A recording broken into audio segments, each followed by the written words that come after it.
भगवत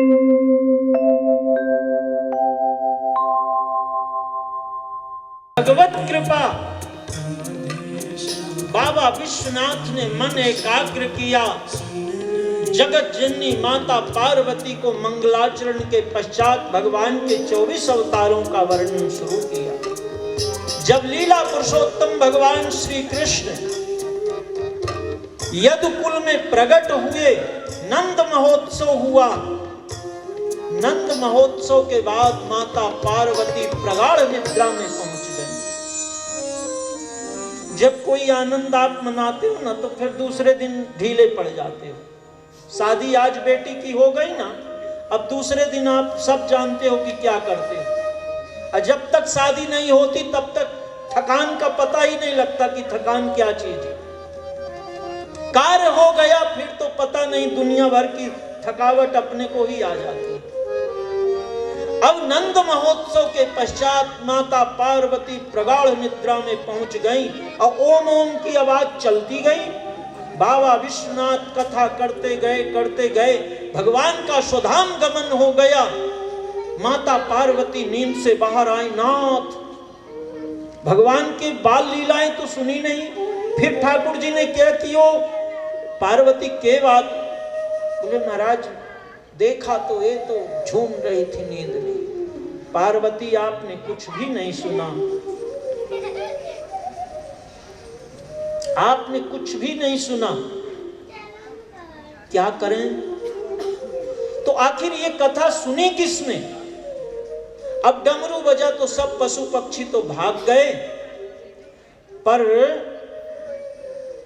जो नहीं, वो पोल में एक सुखी ने अंडा दे रखा था। अब सब तो भाग गए, अंडा कैसे भागे? अब वो पोल में बाबा विश्वनाथ कथा कर रहे हैं। अब वो अपने आप ही वो अंडा समय प्राप्त हुआ और फूट गया। एक छोटे से बाल सुख के रूप में प्रकट हो गया। अब सुख को आप सब जानते हो कि बाल सुख को घर में लाओ, राम राम कहलाना चालू करो तो वो वही कहने लगता। अब ये जन्म लेते ही ओम ओम ओम सुना था, तो इसी का उच्चारण और ठीक माता पार्वती की आवाज में करने लगा। बाबा विश्वनाथ ने कहा, पार्वती आपने तो कुछ भी कथा नहीं सुनी। एक बार की कथा आती है कि एक सेठ जी की इच्छा हुई कि महाराज जी राम कथा सुने। ठीक है, माने बहुत चौंकी लागे, महाराज राम कथा सुनाओ। अब कथा पूरी हुई। धन्य हो महाराज, मैं तो गदगद हो गया राम कथा सुन के, बहुत आनंद आया। पर महाराज मेरे मन में बार बार एक प्रश्न मुझे परेशान कर रहा है। कौन सा प्रश्न है भाई? क्या प्रश्न है? जो भी आपका प्रश्न हो कर लो। बोले महाराज पूरी कथा समझ में आ गई, पर एक बात दिमाग में खटकती है कि ये न समझ पाया कि राम राक्षस थे कि रावण राक्षस थे। कथा तो पूरी सुन ली। महाराज जी ने कहा, जय हो सेठ जी, न राम राक्षस थे न रावण राक्षस था। राम और राक्षस तो मैं था जो आपको ये कथा सुनाया। पूरी कथा सुन। पार्वती आपने कुछ भी नहीं सुना। तो आखिर ये अनाधिकारी तोते ने कथा सुना। आप बद्री विशाल भगवान का दर्शन किए होंगे। पवन मंद सुगंध शीतल हेम मंदिर शोभितम। महाराज जी बार बार इधर मत आओ, पीछे ही जो इधर आने जाने का काम हो पीछे ही बैठे। मेरा ये निवेदन है, कथा में बड़ा डिस्टर्ब होता है। जो आवे वो इधरे रहे, नहीं आवे तो पीछे बैठो। ये शोरूम नहीं है कि आओ और जाओ। पवन मंद सुगंध शीतल हेम मंदिर शोभितम। श्रीनिकट गंगा बहत निर्मल बद्रीनाथ विशंभरम। हेम पवन मंद मंद सुगंध शीतल हेम मंदिर शोभितम श्रीनिकट गंगा बहत निर्मल बद्रीनाथ विशंभरम।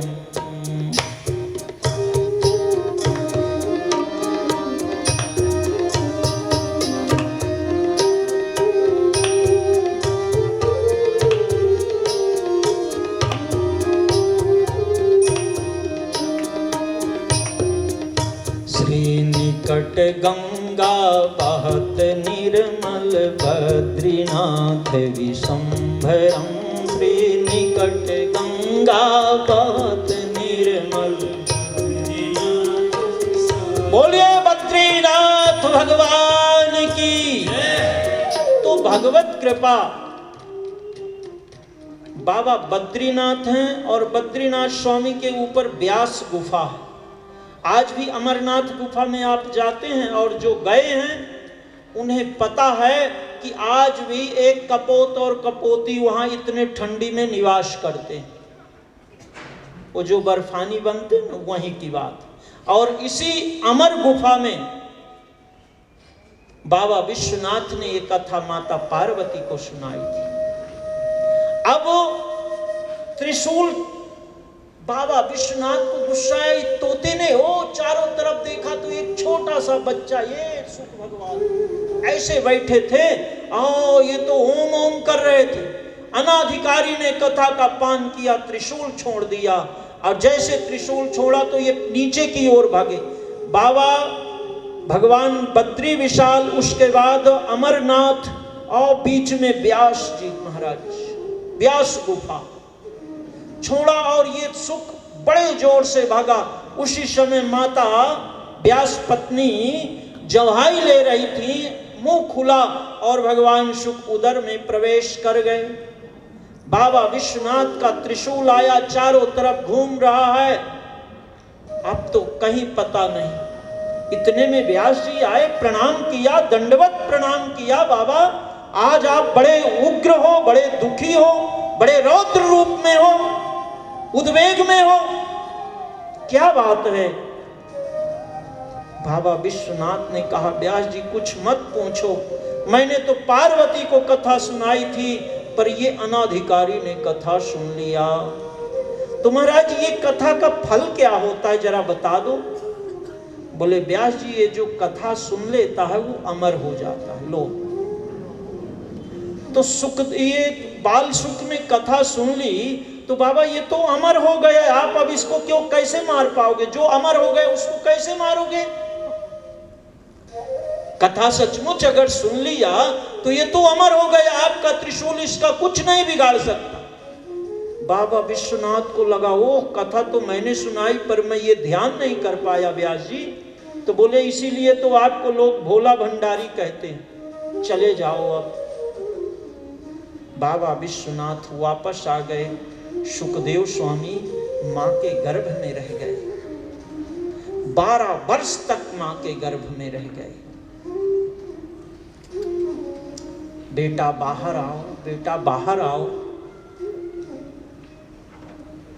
नहीं पिताजी नहीं आऊंगा।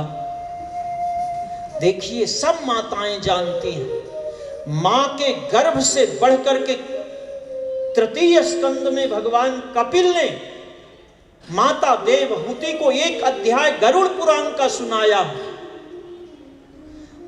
मां के गर्भ से बड़ी यातना और कोई नरक है ही नहीं। जहां एक गुफा होती, एक छोटा सा ऐसा स्थान होता है जहां केवल हवा जाती, सांस जाती, और उस रस्सी में जीव को ऐसे बांध दिया जाता है जिसको नाल छिंदन बोलते हैं, ऐसे रस्सी में, और उल्टा लटकाया जाता है। सब माताएं जानती। ये बार बार बार बार प्रार्थना करता है, नाथ अब की बार तो उबारो, अब की बार तो उबारो। अब जाऊंगा तो थारे नाम के अलावा तो मैं कुछ सोचूंगा ही नहीं। अब बच्चा जब मां के गर्भ से बाहर आता, भगवान कृपा करते हैं एक ऐसी वायु, अब तो वायु को भी डॉक्टर लोगों ने फेल कर दिया है अपने पैसे के कारण। अगर नॉर्मल डिलीवरी होने वाली होगी तो ऐसे डरवा देंगे कि उसका ऑपरेशन करवा देते हैं, नॉर्मल होने ही नहीं देते। अब तो वायु चलती है, वो बच्चा जब बाहर आता है, कहां कहां कहां। अभी तक तो वो चतुर्भुज नारायण भगवान का दर्शन कर रहा था। 9 मास रहो जब गर्भ गुहा, तब ही प्रभु से यह मोह किया। मैं बाहर जा हरि भक्त बनूं, तेहि कारण प्रभु ने उबार दिया। सुत बीत कलत्रहि भूल गयो, जेहि कारण आए भय दुखिया। गुरु सरयू कहते मन सोच करो, अब भजो राम सिया जिन्होंने जन्म दिया। भजो राम सिया जिन्होंने जन्म दिया। बच्चे की आवाज आप ध्यान से सुनो, कहां कहां कहां की आवाज करता, कहां आ गया। और बड़ी बूढ़ी माताएं सब जानती हैं, पहले तो मजाक कर, अरे भाई ये तो माँ के पेट से ही भूखो पैदा हो गए हो, माँ के पेट से ही भूखो आयो। ओ तो माँ के ममता का स्पर्श जैसे करता है तो बाबा तुलसी से रहा नहीं गया।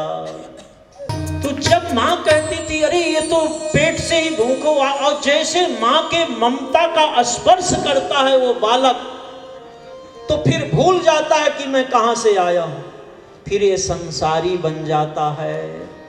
पर आजकल की सिस्टर, अब तो माताओं की जरूरत नहीं पड़ती, वो सिस्टर पहले से ही सब लिख के रख देती, ये मंगवा लो, और उसमें बॉटल लिखती, और बॉटल अब वो माँ के ममता का स्पर्श नहीं, बॉटल ही मुंह में लगाती। अब स्कूल जाने लगा तो बेटा बॉटल भूल तो नहीं गए,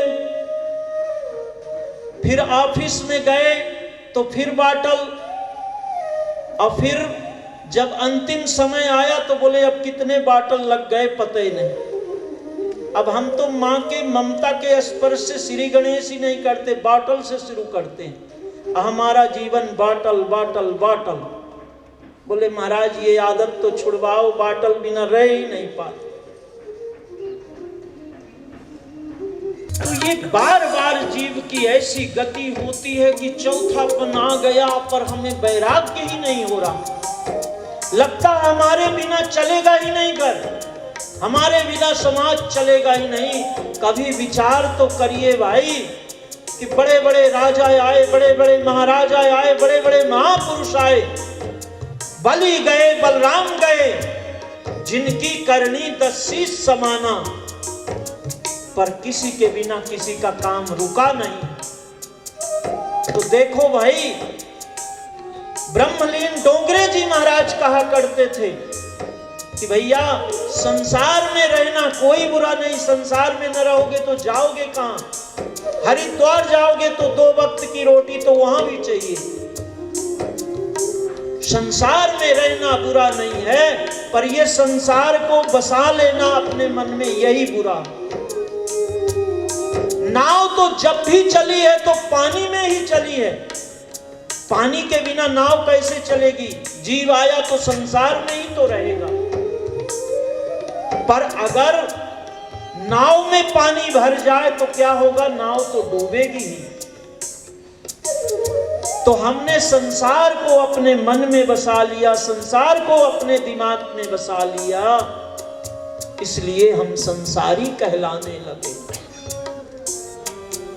बाबा व्यास कहते हैं पुत्र आओ, पुत्र तो मां के गर्भ की यातना सह लेना ठीक है, पर पिताजी बाहर नहीं आऊंगा। बाबा व्यास ने विचार किया, कैसा अलौकिक बालक जो मां के गर्भ से बाहर नहीं आना चाहता। क्यों पुत्र क्यों नहीं आना चाहते? सुखदेव स्वामी ने कहा, पिताजी क्या बताऊं, मुझे भगवान की माया से बड़ा भय लगता है। हरि माया अति दुस्तर, तरि न जाय बिहगेश।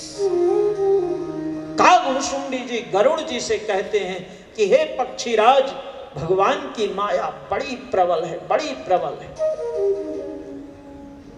हरि माया अति दुस्तर, तरि न जाय बिहगेश। भगवान गीता में अर्जुन को कहते हैं, अर्जुन मम माया दुरत्यया, मेरी माया बड़ी दुस्तर है। संतों ने इसका अर्थ किया, माया दुरत्या नहीं है, दुलत्या है। आती है तो दो लात मारती है, और जब पहले आती है ना तो पीठ पे लात मारती है। आदमी तो वही है, पर जब पीठ पे मारती है तो ऐसे झूम झूम के अकड़ के चलने लगता है। अब फिर तो आप दीपावली में आरती में गाते हो, जिस घर थारो वासो वही में गुण आता, माँ सब सद्गुण आता, कर न सके सोई कर लो, कर न सके सोई कर लो, मन नहीं घबराता। ओम जय ओम जय लक्ष्मी माता, इस घर थारो वासो वही में गुण आता। तो लक्ष्मी लक्ष्य दोषों को ढक देती है। चाहे सेठ जी दुई बाटल के बिना रात की नींद ही नहीं आती हो, पर महाराज इनसे महान कौन है। भाई जी थे कल नहीं आयो सभा में, कल मीटिंग में थे नहीं आए ना तो सभा फीकी पड़ गई। ऐसे चमचा लोग सेठ जी को बढ़ाते हैं। भाई जी थारे बिना तो के आनंदास। अब वही भाई जी अगर लक्ष्मी जी चली गई तो कोई पूछने वाला नहीं। एक सेठ जी थे तो एक भाई जी राम राम, तो बोले भाई का जाके बोल दूंगा राम राम। अरे कैसे बोलोगे राम राम? बोले भाई जी जाको तू बोले उसी से जाके बोल दूं राम राम। भाई जी मैं थाने बोलूं राम राम? बोले ना भाई माने माने के बोलोगा राम राम। बीच में तो मैं थी था, देख के चला जाता था, कोई देखता भी नहीं था। आज माने राम राम बोल रहे हो? माने नहीं बोल रहे हो भाई जी, मारे घरा जो बैठी है ना उसको राम राम बोल रहे हो। जिस घर थारो वासो सब सद्गुण आ जाता। लक्ष्य दोषों को ढकती है लक्ष्मी। पर ध्यान रखना, लक्ष्मी माता का प्रागट्य होगा तब हम इसका विस्तार करेंगे। लक्ष्मी माता के दो रूप हैं, विद्या अपर अविद्या दो। एक लक्ष्मी होती है कमल में बैठ के आती है, और एक लक्ष्मी है उल्लू वाहिनी लक्ष्मी होती है। उल्लू वाहिनी लक्ष्मी आती तो है, बहुत लेके आती है, पर साथ में इतने दुर्गुणों को लेके आती है कि महाराज अब क्या कहें, फाट देती है दुर्गुणों को। अब फिर लक्ष्मी माता तो चली जाती है, वो दुर्गुण वहीं के वहीं रह जाते हैं। अब कमल वाहिनी जो लक्ष्मी होती है तो वो तो फिर ये लगता है कि अब इस बार यहाँ राम कथा हो जाए तो आनंद है, यहाँ धर्मशाला बनवा दे तो अच्छा है, ये गौशाला बन जाए। ये कमल वाहिनी लक्ष्मी है। तो भगवान कहते हैं हे मेरी दो लक्ष्मी है लक्ष्मण। कौन सी? बोले विद्या अपर अविद्या दो। एक विद्या रूपी लक्ष्मी है, एक अविद्या रूपी लक्ष्मी। अजावस जीव पराभव कूपा। एक अविद्या रूपी लक्ष्मी है, बार बार कुएं में, अंधेरे कुएं में गिराती है। और जो विद्या रूपी लक्ष्मी है वो तो भगवान के चरणों से मिलवा देती है। तो पिताजी अच्छा, अब देखो, एक लात मारी तो पीठ में मारी, और जब जाने लगती है तो गर्दन पे मारती। अरे भाई जी, मैं क्या कर सका हूँ, तो ठाकुर जी की कृपा। अरे भैया, पहले ठाकुर जी की कृपा नहीं थी, पहले थारी कृपा थी। अब लक्ष्मी चली गई तो ठाकुर जी थे ही करावा। पहले ठाकुर जी नहीं थे, करने वालों बन गया। तो ये अविद्या रूपी और विद्या पिताजी, मुझे बहुत डर लगता है।